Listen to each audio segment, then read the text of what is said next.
Bonjour, je suis Laura Cardozo, professeure de Hatha et Yin Yoga en région parisienne, mais aussi accompagnatrice de jeunes professeurs de yoga pour les aider à dessiner la carrière qui leur ressemble.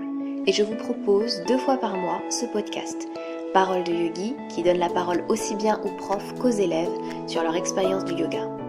La semaine dernière, je vous proposais une première partie d'interview avec Ilia Renon, coach et youtubeuse qui travaille au bien-être de tous, mais particulièrement des femmes. Et c'est sur cette thématique que cette seconde partie d'interview nous emmène.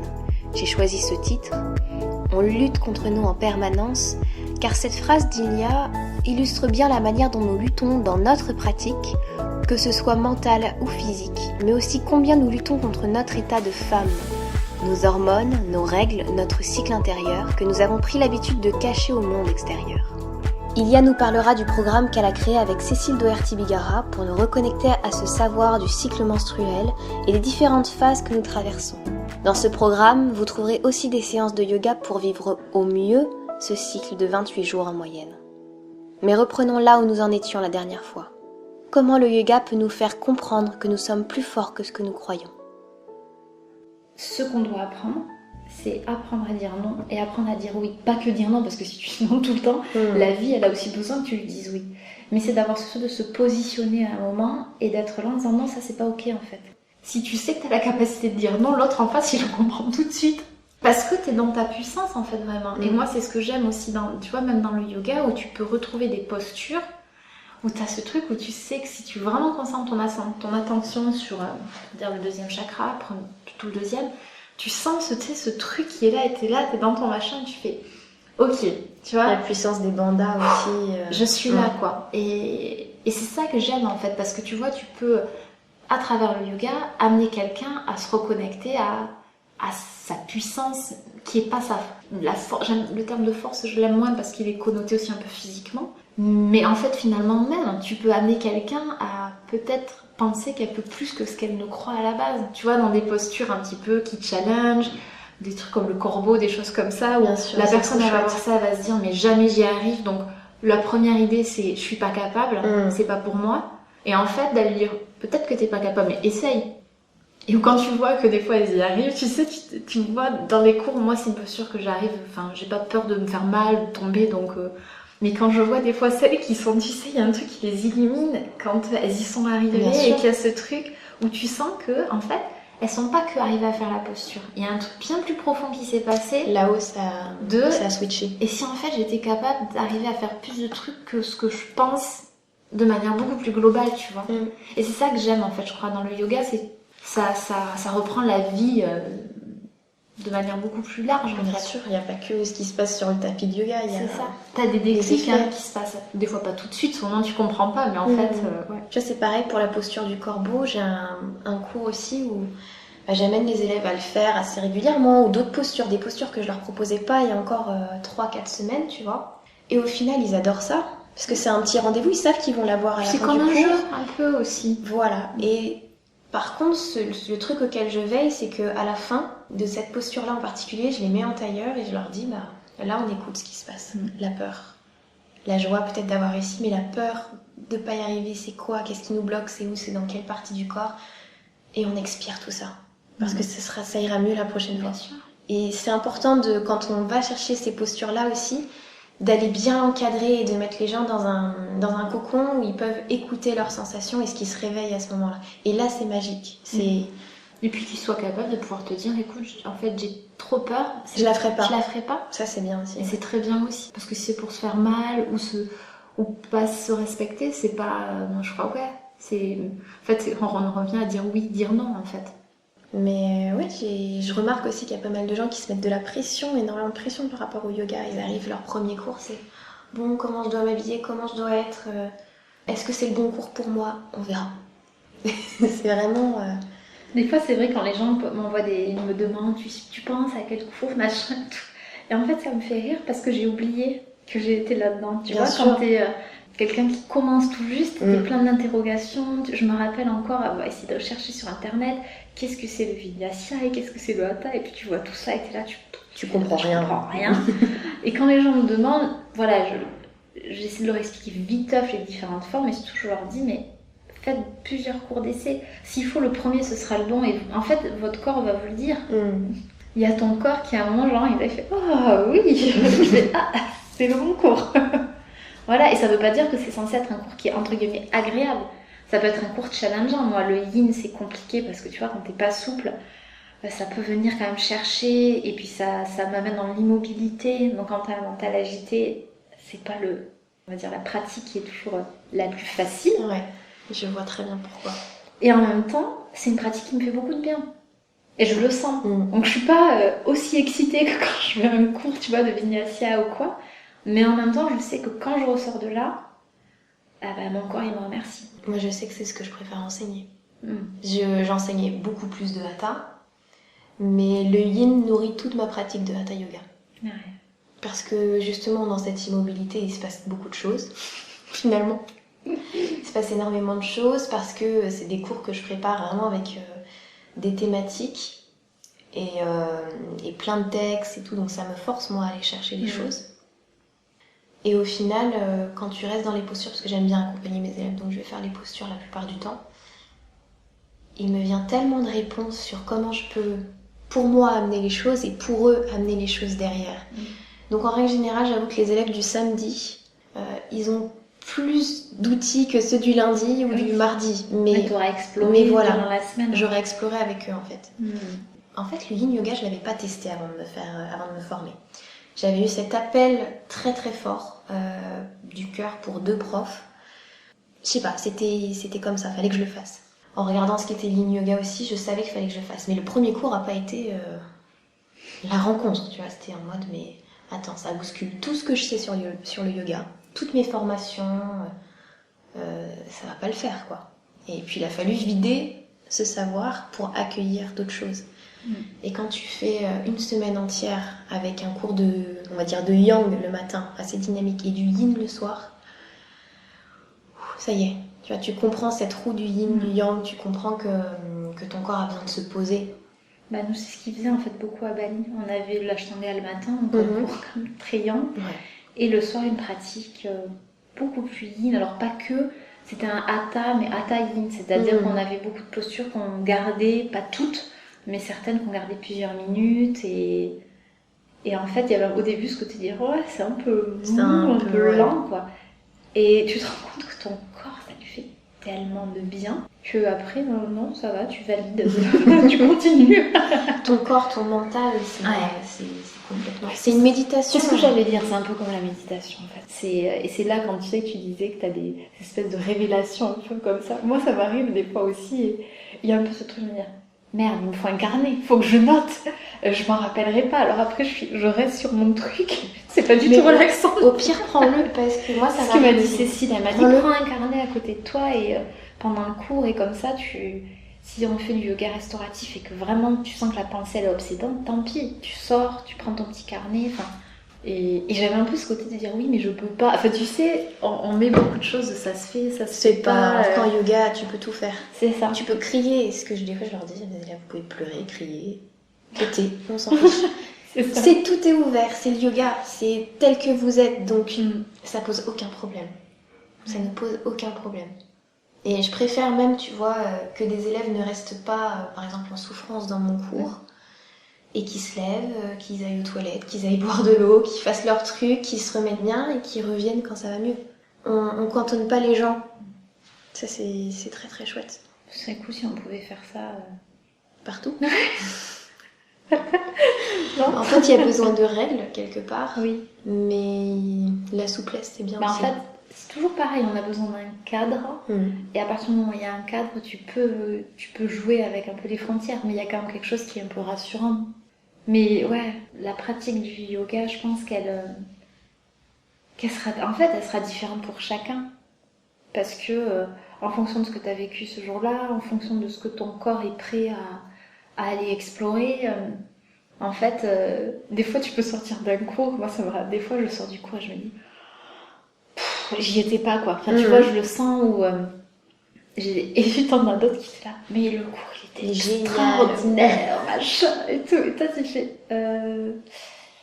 Et en fait, tu te rends compte que tout dépend de toi. C'est pas... Alors oui, le prof, ça aide, mais quand t'aimes bien la prof à la base, tu sais que là, c'était toi qui étais pas là et que c'était pas... Donc en fait, ça remet les choses en perspective, en fait, aussi, tu vois. Dans la relation qu'il peut y avoir avec le prof ou la relation à l'autre. Ou... Ouais, et la relation, toi, avec ton corps aussi, d'accepter, en fait, que c'est ok aussi, qu'il y a des fois où t'es pas trop là. Parce que des fois, c'est frustrant, tu vois, t'as un peu ton rendez-vous dans la semaine. Et c'est comme si t'avais pas profité, un peu comme si t'allais faire un massage et que t'étais pas là. Dans la tête, Et tu vois, il y a un peu ça. Et en même temps, c'est aussi, ça sert à rien, en fait, d'après de s'en vouloir et de culpabiliser, de dire, ok, bah, cette semaine, c'était comme ça. Peut-être que la semaine prochaine sera différente et peut-être se dire, ok, alors, qu'est-ce que j'ai fait qui m'a pas aidé? Peut-être qu'en fait, j'étais sur mon téléphone 2 minutes avant le cours, en train de répondre à un machin, à une intention Instagram, et bidule. Ça m'aide pas. Bon, alors peut-être que le quart d'heure avant, je me mets en mode avion et je marche pour aller jusqu'à ma pratique de yoga, tranquille, je me mets peut-être de la musique, mais je commence en fait déjà à amorcer le fait que, tu vois, une espèce de rituel un peu sacré avant d'aller pratiquer peut-être. En fait, je crois que c'est là où tu te rends compte que tu peux tirer des enseignements de tout. Exactement. Et surtout, quelque part, peut-être surtout aussi des pratiques où ça se fait pas. Exactement. T'en as beaucoup plus où ça se fait pas quelque part. Où ça se fait, où tu sens cette magie, tu vois. Ouais. C'est plus rare quelque part, cette magie où ton corps te parle et tu voilà ce qu'elle disait, Adrienne, l'intelligence du corps et l'intelligence de l'esprit qui se rencontrent, bah, c'est des moments rares. C'est comme en méditation. Ah oui. Voilà, mais dans le yoga, c'est exactement la même chose en fait. C'est ça. Et en fait, c'est comme si tu sais, c'est un peu comme quand on médite et on pense que méditer, c'est pas penser. Et ça arrive effectivement. Des fois, quand t'es en méditation, il y a des moments, quelques instants un peu magiques où il y a rien. Et c'est reposant. Mais c'est un peu comme si on pensait que le yoga, c'est un peu pareil et qu'il fallait que ton heure et demie de pratique, ce soit genre une communion totale entre l'esprit et ton corps et que t'aies des étoiles autour de toi. Et que ce soit incroyable et que tu vois plus personne autour et comme dans ça un film. peut peut-être, mais en fait, c'est rarement effectivement le cas, quoi. Donc, c'est toujours pareil, en fait. C'est juste accepter ce qui est juste là. Et il y a des fois, ça peut être ça et c'est vraiment cool. Et il y a des fois, c'est pas du tout ça. Et t'as juste mal, et t'as juste ta tête qui est au taquet, et t'en as marre, et t'as envie de sortir de la posture, et la prof te saoule. Merci.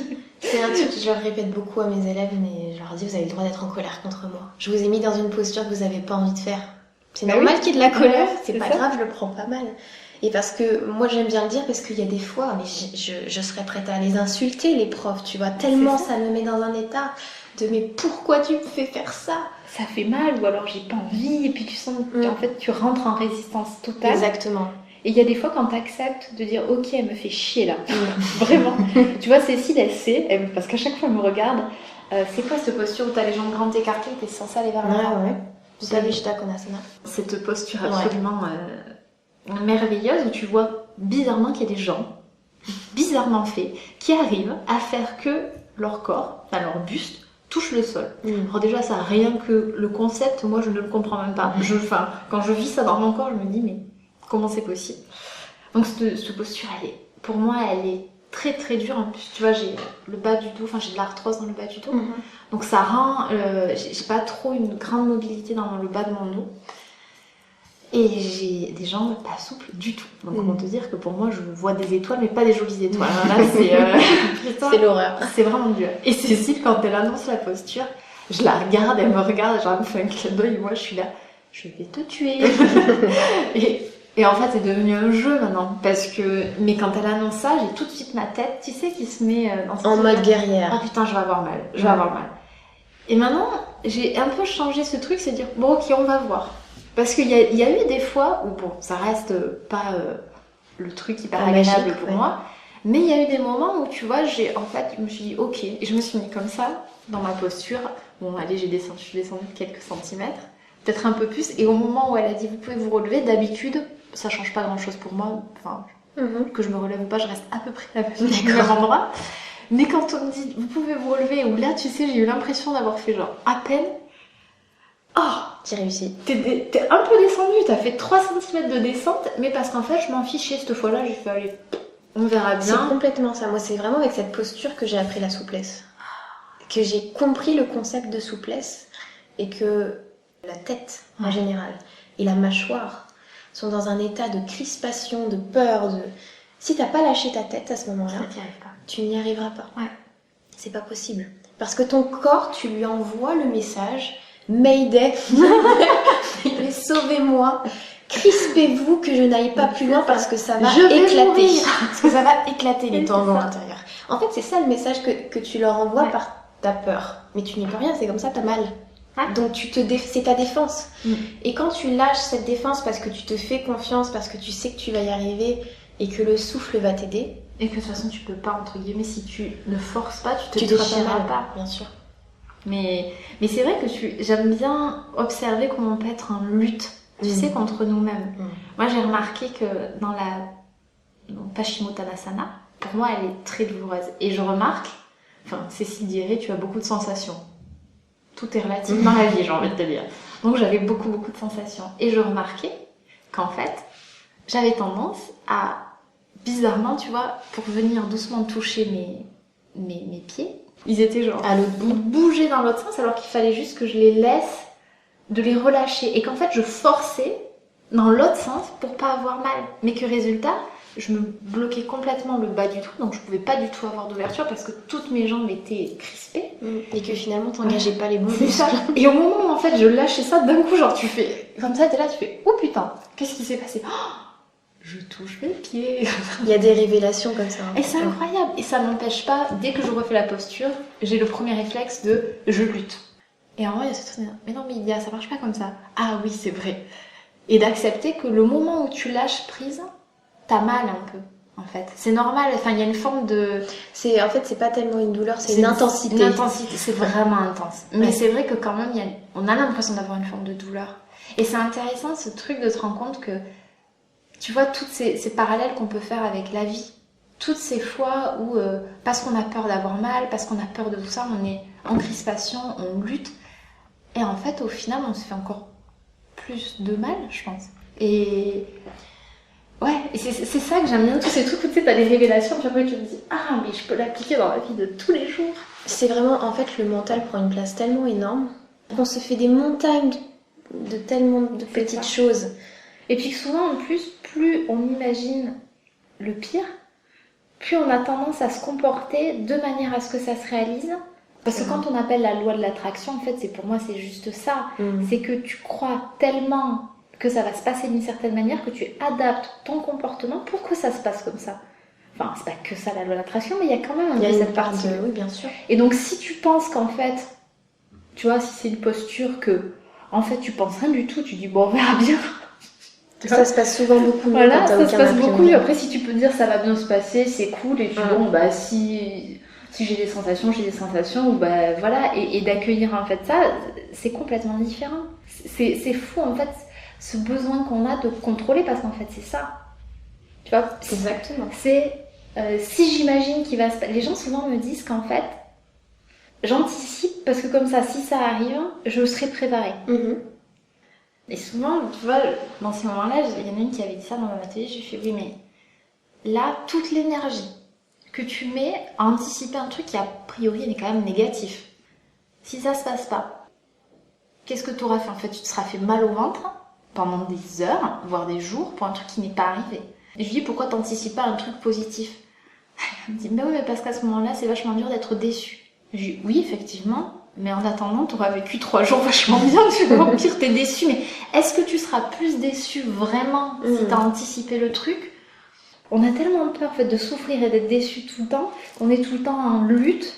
Et ça doit venir de notre cerveau, tu sais, notre premier cerveau... des hommes préhistoriques qui avaient peur tout le temps, et voilà, ça doit venir de là quelque part. Je pense que ça résonne avec ça. Hein. Mais c'est vrai l'être humain est un animal bizarre. Fascinant. Oui. C'est vrai que on peut trouver tellement de beauté dans cette lutte aussi quelque part, tu vois, dans cette lutte qu'on a en soi, et du jour où ça se dénoue, on comprend pourquoi on avait ça. C'est ça. Et puis peut-être que ça se dénoue et qu'on comprend pas, mais tant que ça se dénoue, c'est pas mal aussi. Ouais. Beaucoup de choses. Pourquoi j'aime bien travailler sur le corps, c'est parce qu'aussi ça te permet aussi de te désidentifier de ta tête. C'est qu'on est tellement identifié mais à nos pensées, on pense qu'on est Enfin, tu vois, tout ce qu'il y a dans notre tête, c'est que si je pense que je suis nulle, quoi. Peut-être pas, en fait, tu vois. Et moi, c'est quand vraiment il y a eu la révélation, tu sais, ce truc où t'as lu des livres. Intellectuellement, t'as compris que tu n'étais pas tes pensées. Oui, t'es au top là-dessus d'ailleurs. Mais, tu vois, t'es au taquet, ouais. Et un jour, tu le vis vraiment et tu fais, ouais, en fait, j'avais rien compris. C'est genre, ah, mais c'est ça. Et là, il se passe quelque chose, en fait, d'assez magique là-dedans, tu vois. Et moi, ça a été une vraie révélation, mais ça a changé complètement ma vie. Et c'est vrai que ça a changé ma pratique du yoga, ça a changé, en fait, tout. Parce qu'à partir du moment où il y avait ce truc de se dire, il peut se passer plein de choses dans ma tête quand je suis dans une posture, quand je regarde les autres, quand mais au final, tout ça, c'est que des histoires que je me raconte. Et là, d'un coup, c'est c'est comme ça. Tu sais, il y a un côté presque, c'est rassurant. Tu fais, bon, ça va alors. C'est pas si catastrophique que ça, tu vois. Je suis les pas histoires si. qu'on se raconte, C'est fou, hein. Tellement énergivore au final. Si on utilisait cette énergie pour changer le monde, pour créer, tu vois, il irait beaucoup mieux, je pense. Mais du coup, toi, tu mets quand même pas mal d'énergie à créer quelque chose qui va faire, je pense, du bien aux femmes. Avec le programme ? Oui. Ouais. Ça, c'est quelque chose qui... Cécile m'a dit, il y a quelques jours, elle me fait, tu sais que la première fois que tu m'en as parlé, c'était il y a quasiment 2 ans que je lui ai proposé le projet. Parce que moi, quand j'ai découvert le cycle féminin, c'est-à-dire qu'en fait, la femme est cyclique. Bon, j'avais beau le savoir, hein, on l'a lu, ton cycle menstruel, mais en fait, tu t'arrêtes là-dessus, tu te fais, ok, bon, il y a 28-29 jours, j'ai mes règles, c'est reparti, je suis tranquille pendant 24 jours. Oui, je suis tranquille, ouais. Voilà. Et après, de nouveau, bon, j'en chie, sachant que quand t'as l'endométriose, quand t'as tes règles, c'est pas une partie de plaisir. Et c'est vrai que donc justement, le fait d'avoir l'endométriose m'a amenée à explorer un peu tout ça, à essayer de comprendre qu'est-ce que c'était, qu'est-ce qui se passait, qu'est-ce que c'était les règles en fait, tu vois. Qu'est-ce que la maladie en fait avait à m'apprendre, parce que je crois que c'est toujours, la maladie a toujours un message. Et ton corps en fait te parle. Et donc je suis partie à l'exploration de tout ça, donc il y a eu beaucoup de recherches, mais dont celle de qu'est-ce que c'est que ce cycle féminin en fait, qu'est-ce qui se passe pendant ces 28, 30, 20, c'est ce cycle menstruel. Et quand j'ai lu Lune Rouge donc de Miranda Gray, ça a été un peu genre oh my god, c'est pas possible. Et en fait, un petit peu ce côté où ça m'a complètement pacifiée avec moi-même. Un petit peu, tu sais, ce truc où comme si j'étais en lutte contre moi, contre ce qui se passait dans mon corps depuis des années, et qu'en fait, du jour au lendemain, alors c'était mais en fait, c'est normal. Et alors là, ça m'a tellement bouleversée et ça m'a tellement aidée aussi par rapport à mon parcours, par rapport à la maladie, que je me suis dit, il faut transmettre ça d'une façon peut-être plus accessible. Parce que Miranda Gray, c'est pas toujours facile, il y a beaucoup d'archétypes, donc, il y a beaucoup de théories. De théories, et c'est des fois très très spirituel. Et donc, il y a des gens pour qui ça peut être compliqué en fait de rentrer, de mettre un pied là-dedans, parce que quand elles vont commencer à lire, elles vont faire waouh, qu'est-ce qui se passe. Donc, moi j'avais envie de faire, à la base je voulais écrire un livre que j'avais commencé, et l'écriture pour moi c'est quelque chose qui est pas facile, c'est laborieux, c'est douloureux même en fait. Je suis pas, les gens pensent que c'est facile d'écrire parce que j'écris sur Instagram, genre que j'écris bien. Moi je déteste écrire, enfin c'est dur pour moi. Donc je me suis dit oula, écrire un livre, t'es sûre? Et j'ai eu cette envie de me dire mais en fait il faut absolument rajouter le yoga là-dedans parce que c'est un truc qui te passionne et je suis sûre qu'on peut mixer tout ça. Bien sûr, ouais. Et donc Cécile, je lui avais demandé de créer une séquence de yoga pendant les règles sur ma chaîne et qu'on avait pratiqué et ça avait beaucoup plu. J'avais eu beaucoup de retours sur les femmes qui disaient ça fait du bien d'avoir quelque chose qui nous aide en fait dans ce moment-là. Et tu vois, c'est un petit peu le petit chemin où je me suis dit il y a vraiment besoin de quelque chose là. Il y a vraiment besoin que les femmes se sentent accompagnées, mais j'avais pas envie de faire un programme qui soit que sur les règles, parce qu'en fait, il n'y a pas que ça. Le cycle menstruel, c'est vraiment plusieurs phases. Tu vois, je dis 28 jours parce que c'est pas le cas de tout le monde, mais globalement, c'est 28 jours-là, et il faut accompagner tout ça, en fait. Il faut venir voir comment est-ce que tu peux, en fait, aller chercher toutes ces ressources intérieures et pouvoir en fait les utiliser aussi pour toi, pour créer, et pour aussi peut-être venir pacifier aussi, d'une certaine manière, ça te permet de pacifier la relation à ton corps. Exactement. Parce que moi, j'étais en lutte totale contre, pendant, tu vois, la phase de l'enchanteresse, donc la 3e phase, qui est celle qui est après l'ovulation, et où notre corps, si l'ovule n'a pas été fécondé, il y a une forme de... l'énergie redescend. Et c'est dur à vivre. C'est vraiment dur à vivre parce que on a un peu ce côté où on a envie de continuer à être au taquet, quoi. C'est d'être avec toute cette énergie qui nous envahit pendant l'ovulation, et non, ça redescend. C'est un peu l'automne qui arrive, et il y a une grosse frustration intérieure, et donc on se bat contre nous, parce qu'on a envie de faire comme c'est écrit, là, comme on dit tout le temps, d'être à 100%, d'être des working girls. Ouais, exactement. Et des girl en fait, boss. t'as pas le droit d'être un peu plus fatiguée, d'être peut-être un peu plus irritable, parce qu'en fait, t'as pas trop envie d'être en contact avec les gens là. Tu commences à revenir à l'intérieur de toi. Et moi, je le vivais très mal d'être... j'avais l'impression d'être différente, en fait, tu vois, de mes copines qui, elles, pouvaient faire plein de soirées, des trucs même pendant leurs règles. Et je me disais, bon, maintenant, je pense qu'en fait, c'est parce que je m'écoutais plus, déjà, et que, bon, l'endométriose a fait que j'étais obligée de m'écouter plus. Parce que quand t'as... la douleur, le corps qui crie, à un moment donné, tu ne peux que l'entendre. Tu ne peux que l'entendre. Donc je pense que c'est aussi pour ça qu'il crie. Et c'est aussi pour t'amener à te reconnecter à ton corps.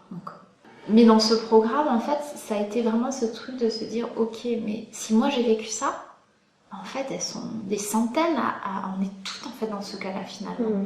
À avoir ce truc où on lutte contre nous en permanence et où en plus on n'accueille pas ça comme quelque chose de potentiellement en fait pas potentiellement mais qui est normal et qui peut peut-être être un merveilleux cadeau en fait. Tu vois, en fait de base les règles c'est un peu va des rétro satanas quoi. C'est tabou. Faut pas en parler, faut pas se tâcher, faut pas, tu vois, il y a vraiment ce truc là, il y a beaucoup de honte.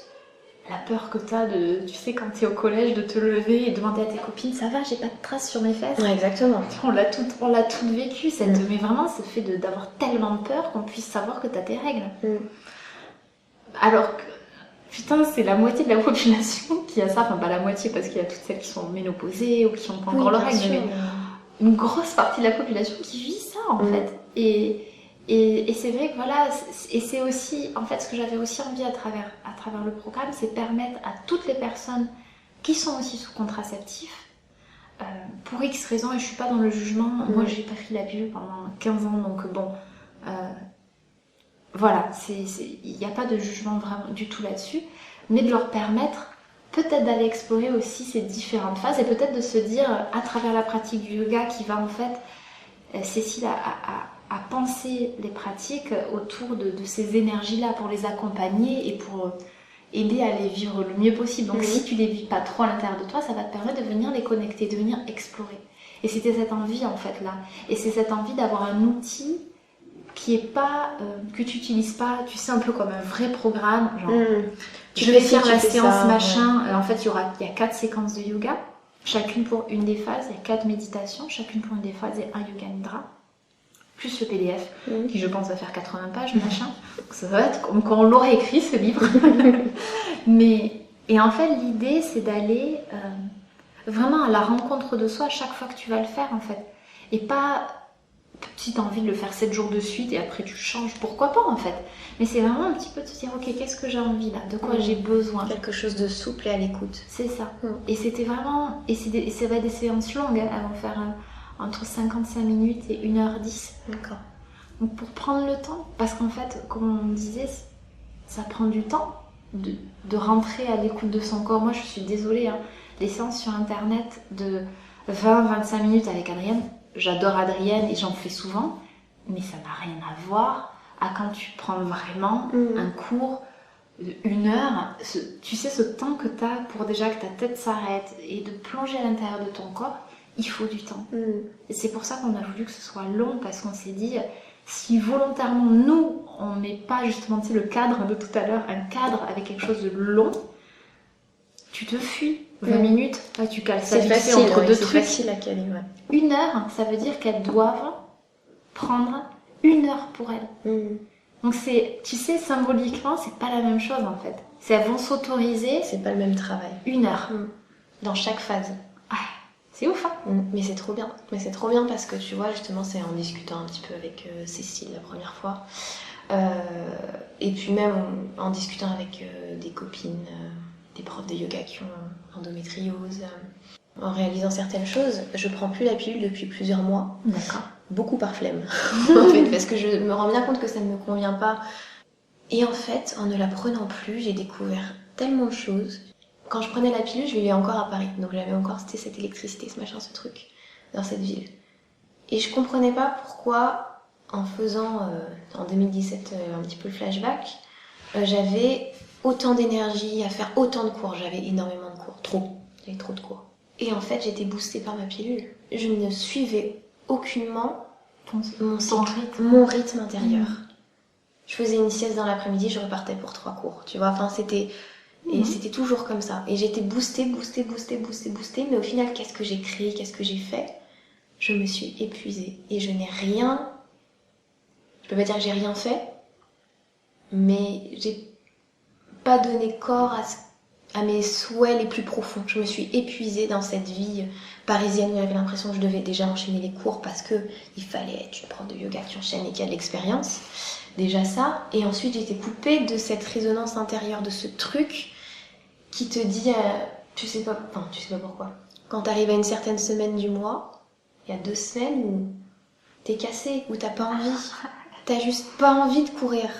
Et moi, aujourd'hui, j'écoute ça aussi en moi. Et ça me permet de proposer, forcément c'est en fonction de mon cycle, mais bon, tant pis. Dans le mois, il y a toujours une semaine où c'est tellement plus doux, c'est tellement plus... Voilà. Mais c'est important en fait. Voilà. D'aller... de montrer que ça c'est possible aussi. Même si ça correspond pas à leur cycle, tu vois. Ouais. Il y a un peu ce côté de se dire, la voie de la douceur en fait aussi, tu vois. Et on l'oublie parce qu'on est beaucoup plus dans ce truc de la guerrière. Et je crois que... oui, en fait, je pense que ce serait bien qu'on soit des guerrières, mais pour nous-mêmes. Pas des guerrières pour faire ce qui doit être fait. Et plus se dire, ok, en fait, qu'est-ce qui est important pour moi? Qu'est-ce que... Et ça, quand tu te reconnectes à ton cycle, ça te reconnecte vraiment à ça, quoi. Qu'est-ce qui compte?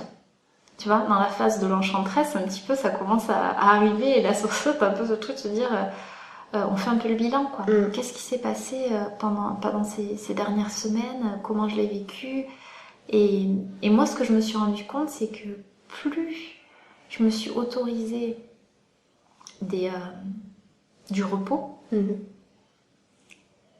plus mon cycle d'après était doux et où j'avais de l'énergie, en fait. J'ai un peu cette sensation, tu sais, que plus tu essayes de tirer sur la corde, mais ça paraît logique, hein, mais à un moment, ton corps, il te le fait payer, il va te dire, mais c'est pas possible. Hein. Et vraiment, ces moments où, tu vois, il y a ce truc où tu as accepté d'annuler un rendez-vous, de t'écouter, en fait. Moi, j'ai vraiment cette sensation, c'est comme si mon corps me disait, ah, c'est bien, je vais te donner un cadeau.